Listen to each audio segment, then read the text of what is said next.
Hi, it's Dre Griggs with Obsidian Wisdom. Today we discuss how much money do I need to have invested for retirement. You will see that this number is going to vary depending on the stream of income that you're using. As you all are well aware, there are 7 streams of income that the IRS says that they recognize, and 6 of them are the ones that we'll use to be retired. The seventh one is earned active income, and that doesn't make sense if you're retired. You're not really interested in earned active income. But the way we'll look at this is depending on the type of income stream that you're using, it will depend on how much money you need to have invested. Some of them you're able to leverage your money in a way where you can put less in and get more out. Others of them are a little bit safer investments, so you get a smaller return than you would actually get on some of the more riskier investments. Because of these different varying returns that you'll get, it depends on how much money you need to have, but we'll go through each of the streams so that you're able to have an idea of how much money you'll need to have. Currently, the average retiree lives on about $80,000 per year. You'll find the median income a retiree has to be closer to $50,000 per year. So I will show you the amount that you need to have invested based on the median income, and I'll show you the amount that you need to have invested based on the average income. And when you look at these 6 streams of income, and we'll go through each of these, you'll see the first one is investment income. And all investment income is a very fancy way of saying dividend income. Dividend income is going to be received through some investments in the stock market. What happens is you invest in certain companies, they're generally going to be blue chip companies, which just means that they're very large companies. As a result, we don't think these companies are going to go away relatively quickly or easily. And what ends up happening is as a company, you often reinvest the money in research and development, expanding your market share, and things like that. But what also happens is a company is going to say, you know what, I have all the market share we're going to get. We have all the research and development we need. So as a result, we don't really need to reinvest this money in the company. We're going to give this money, some of these excess profits, we're going to give them to our shareholders as silent partners. And you, as a stockholder, are a silent partner in that business. And all your dividend yield is the percentage of your investments that you get back each year. So the way that would be from a mathematical perspective, if you wanted $100,000 and you had close to a 3% dividend yield, which is relatively close to what the average dividend yield is, and what you would do is you would take $100,000, divide that by 3%, and that would be $3.3 million. So for you to have $100,000 per year in a dividend income on a 3% yield, that means you would need $3.3 million. Now you can see that the magic happens depending on what the dividend yield is, what percentage of your investment that you get back. So if you have a larger dividend yield, so for example, if you had a 10% dividend yield, well, that would be the $100,000 divided by 10%, and that would just equal $1 million. So now we went from 3.3 million, where we were able to cut that down by 300%, and now we only need $1 million invested to be able to live off $100,000 per year. But again, as I mentioned to you, the average is closer to 2 to 3%. Now, of course, it does not mean that you could not consistently find a 10% dividend yield and build your investment portfolio like that, but it also means that you want to be very careful because we don't just want to chase dividend yields. And I have another video, and I'll put a link to it, where we don't just talk about looking at a dividend yield, but we look at what percentage of their profits that dividend makes up, because there are some companies that give over 100% of their earned profits as a dividend. Well, you and I know that that can't be sustainable. You're not making enough in profits. You're supposed to be sharing the profits with us. Now, technically, you don't have to only share profits. You could take out a loan and give out a dividend if you want to, but it is something that you want to keep in mind as far as building a retirement strategy. You want it to be something that's sustainable. You and I would probably agree that it's not going to be very sustainable to give more than you actually earn in profits a year as a dividend. Now, if you're someone who said, well, you know what, Dre, I don't actually need $100,000, where you want to be closer to the median, whether you had Social Security or a pension or something like that, maybe you're going to move to another country so you had a lower cost of living expense, you would do the same math. You would take $50,000, you would divide that by 3%, and that would equal $1.6 million. That's what you would need to have $50,000 based on a 3% dividend yield. And then if you did the same math with a 10%, so you took the $50,000, divided it by 10%, well, that would equal $500,000. So you can see that that number is going to vary depending on what type of dividends that you're using. When you move on to the next investment strategy, that would be considered interest income. Now, people like interest income because it's a relatively safe investment. This is where I'm not an equity partner where I get to take advantage of all of the growth of the company, but I'm just someone who's loaned my money to a company and they took it on as debt and they have to pay me back as a debt holder. Now, because I'm not an equity partner, if something was to happen to that company and they had to file bankruptcy, you would be ahead of the stockholders because you and I both know you have to pay your debtors off first. And then if there's anything left, that would go to the stockholders, the owners of the company. So you in the debt position would have a simple interest arrangement, which is a very fancy way of saying that there is a set amount that you're going to get every single month or every single quarter or every single year. And as of June 5th, 2024, the 10-year treasury rate was 4.41% compared to 4.51% the previous day and 3.69% the previous year. The composite rate for bonds, which is a very fancy way of saying the combined rate for May 1st, 2024 and October 31st, 2024 is 4.28%.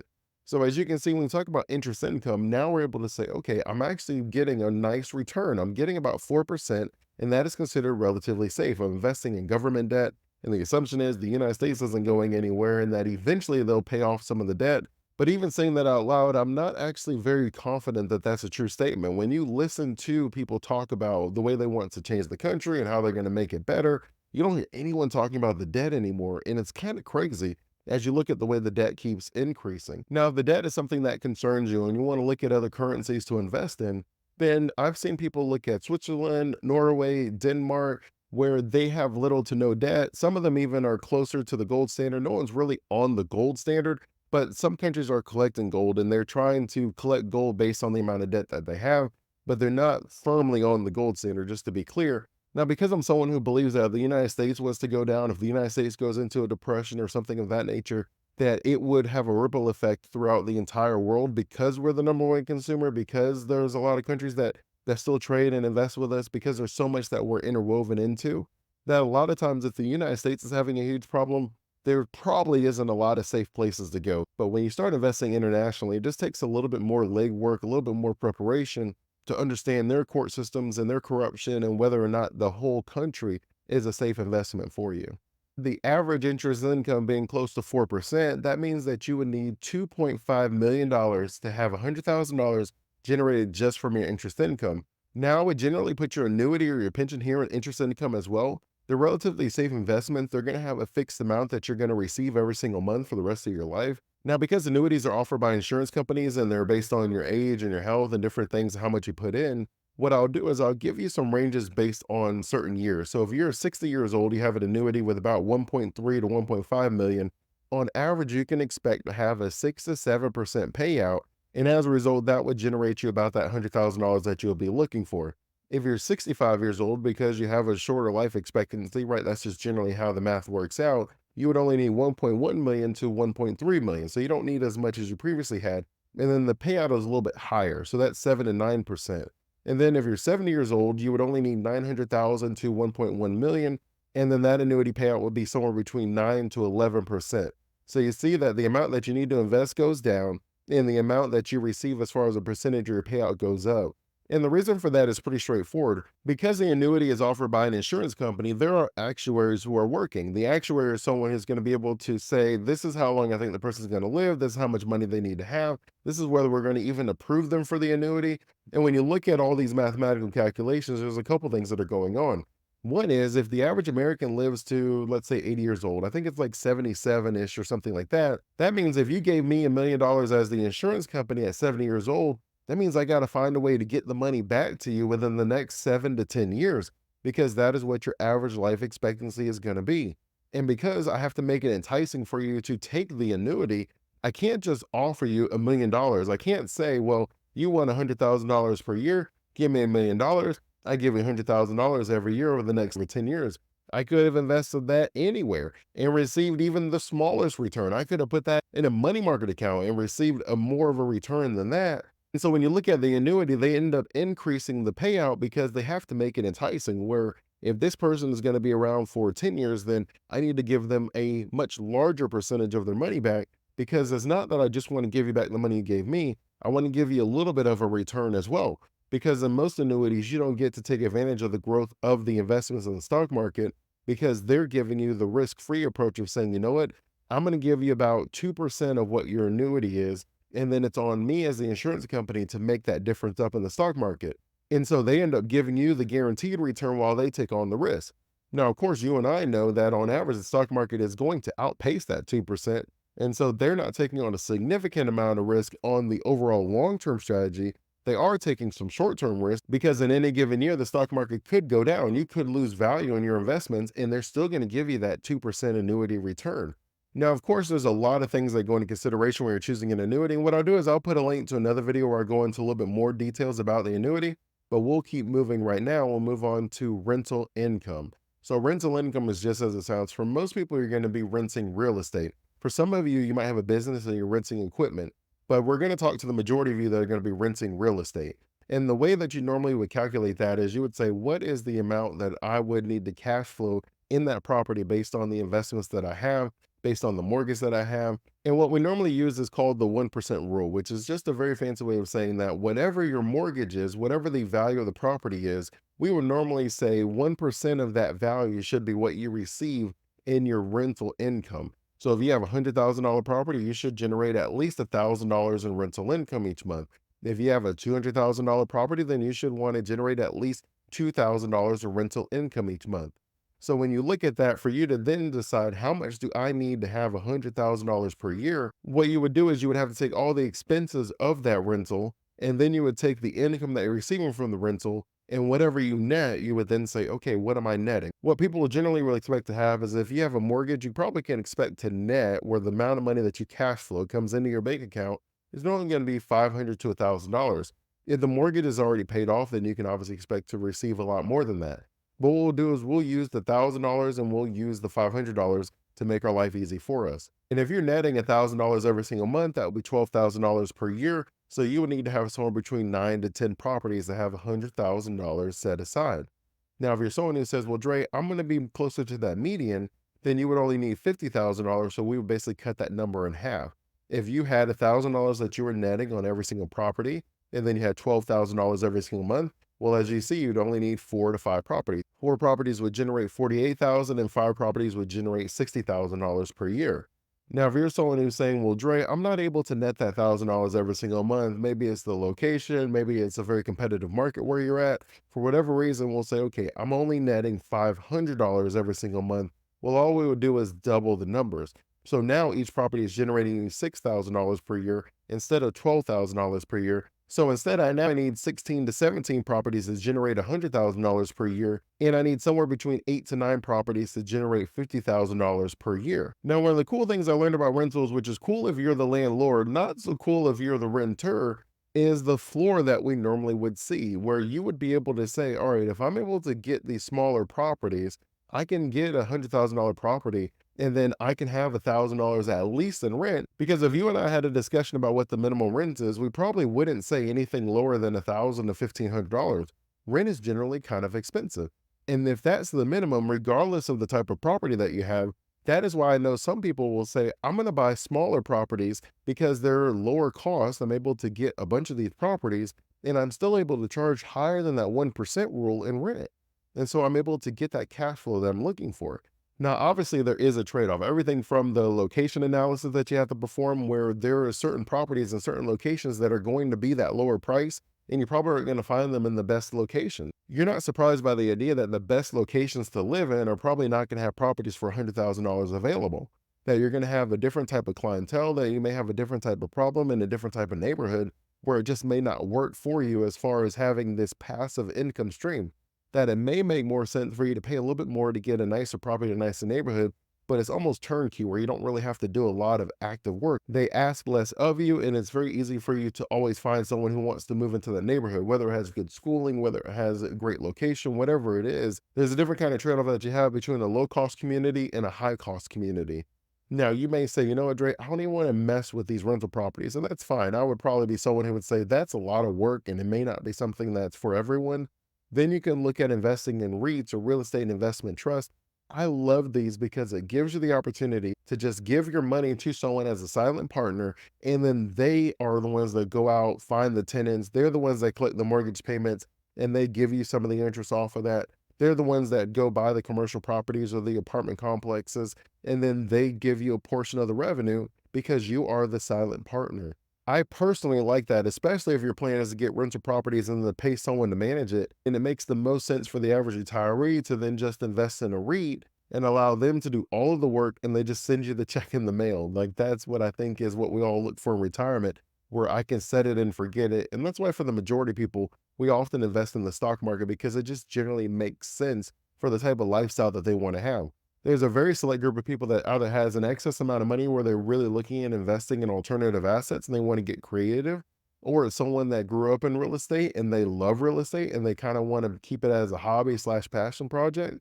But for the average retiree, it makes the most sense if you're looking for rental income to invest in a REIT. The next source of income on our list is capital gains. And all capital gains is, it means that my money is invested in the stock market for a year and a day. It has to be invested for at least a year and a day. If you're invested less than that, then any income that you receive from your selling of stocks, that's going to be considered normal income. You're just going to be taxed at whatever your normal income tax rate. But if you're able to leave it in there for at least a year and a day, well, now it gets taxed at the capital gains rate, which is going to be normally like 10, 15, 20%. It varies depending on your overall income, but it's a very nice strategy where you have a lower tax rate and then you're able to generate a certain income for the rest of your retirement life. Now, what we'll do is the normal idea of saying, all right, well, what's going to be my withdrawal rate? And I'll put a link to another video where I go through some of those withdrawal strategies, but you'll say, what's my withdrawal rate? So you may have a 4% withdrawal rate. And if that's the case, that means you would need $2.5 million. And then if you have $2.5 million and then you're living off the interest that's being generated, that means all throughout your retirement, you won't have the fear of running out of money. You should always maintain that $2.5 million. Now, granted, there are some things that can change. You and I both know things go up, things go down. But if you want $100,000 in retirement every single year, then you would need 2.5 million based on the 4% withdrawal strategy. If you had a slightly more aggressive investment approach where you're generating a 5% return, well, then you have a 5% withdrawal strategy. And there's another video, and I'll put a link to it where I go through some diversification strategies to generate that 5, 6, 7% return, even post retirement, where you're still not taking on significant risk, but you're giving yourself a nice opportunity to be able to cover these expenses. So that way you need less money. And you'll see just that 1% change for you to be able to maintain $100,000 per year. Now you only need $2 million. So you went from 2.5 million to just $2 million just by generating an additional 1% in your retirement portfolio. And the $50,000 would make more sense for you, then all you do is cut those numbers and have 1.3 million for the 4% return. And instead of 2 million, you would need 1 million for the 5% return. Our fifth source of income is profits from a business. So if you're someone who's sitting there saying, how much do I need to invest for retirement? When you look at your business, it's actually a little bit different where you're investing your time, you're investing in your expertise and your skills, because as you invest in yourself, you're then able to provide a more valuable service. And as you provide a more valuable service, you're able to generate an additional income. Now, some of you are saying, well, Dre, there's no way I'm going to be working, and that's fine. But there are some of you that are saying, well, I'm worried about losing some of my talents and I don't want to be bored. And I really like the work I was doing. I just didn't like my boss or something like that. And if that's the case, you can either start or purchase a business. And one of the cool things that you'll find is you don't need as much money because businesses give you a little bit extra leverage. And all I mean is instead of us needing $2 million, if you had $2 million to purchase a business, the business would generate a lot more than $100,000 per year. I think we would both agree with that because for most of the time, your business is going to be sold when you look at evaluating a business, is going to be a multiple of the annual revenue that it generates. So it's very unlikely that a business is going to be able to sell at a 20x multiple where it's generating $100,000 per year, but you can sell it for $2 million. You get what I'm saying? As a result, that means that a lot of the time you're going to be able to invest closely to what it is. So if you want $100,000 in retirement, you probably could find a business that can generate $100,000 per year for maybe 300,000, 400,000, where you really don't need to have as much saved to be able to generate that retirement income. Now, of course, starting a business opens up a lot more questions. Am I going to have employees or do I have to be there all day, every day? Is it going to be easy? Is it going to be a tight learning curve? Am I buying a business that's going to go kaput? Is there pending lawsuits? Am I able to lose more than what I have? And you'll find that when you're able to leverage your money in the way of a real estate or a business, you end up opening yourself up to lose more than what you put in. Generally, when you invest in the stock market, you can't lose more than what you put in. But when you invest in a business or real estate, you could lose more than what you put in. In real estate, you're only putting 20% down to get the property. So that property could be $100,000, but you only pay $20,000 for it. But if something happens to that property, you are on the hook for $100,000. You owe that $100,000 even though you only invested $20,000. The same could be with your business. You can have a business and then something crazy happens in your business, someone slips and falls or something happens and you're liable for it. And even though you bought that business for $300,000, you may be on the hook for $1 million. And so we have to kind of keep these things in mind when you look at leveraging your money, that if you leverage your money, yes, you need less to be able to generate more, but you also could be on the hook for more even though you put in less.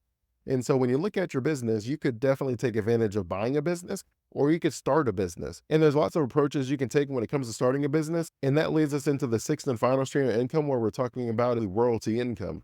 So if you were someone who said, you know what, I have a lot of expertise, I'm going to create this training program because I don't want to have to go into my previous employment and train the people actively, but I'm okay creating a course and giving all my knowledge and setting it up.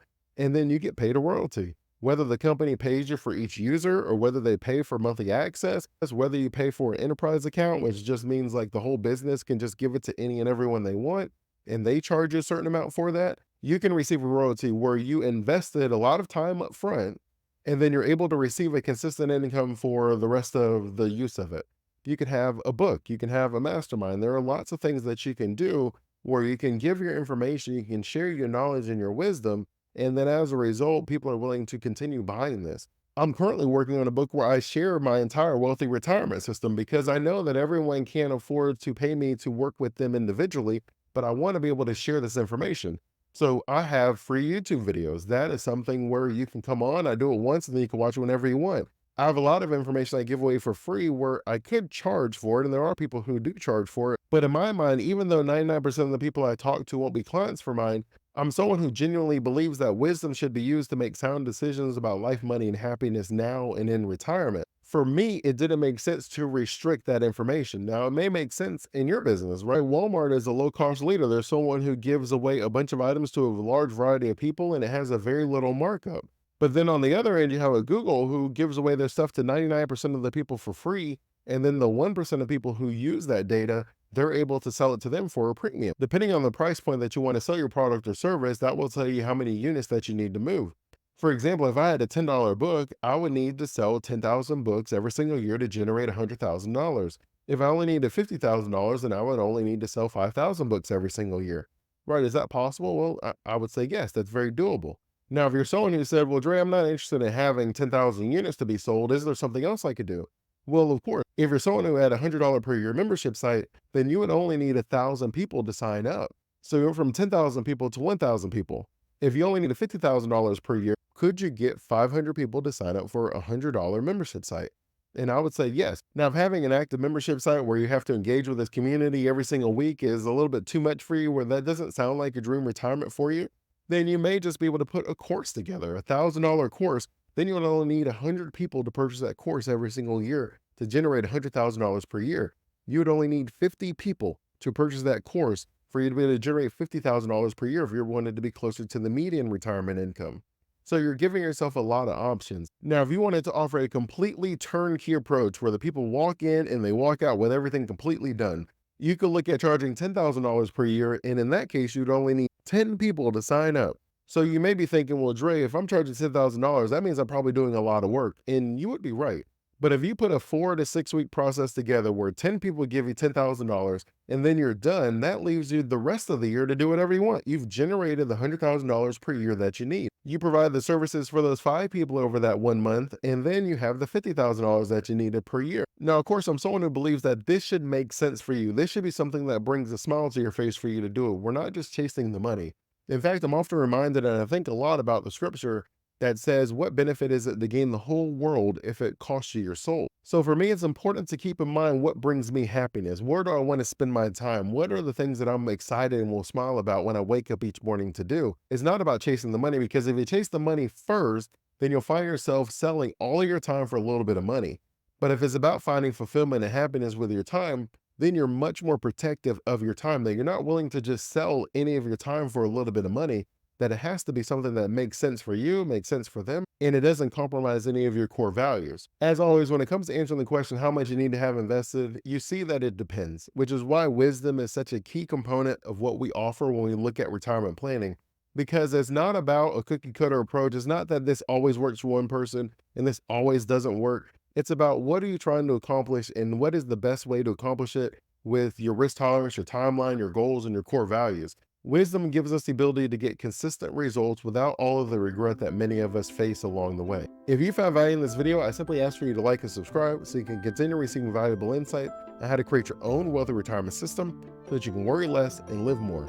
Until next time, stay safe and enjoy life.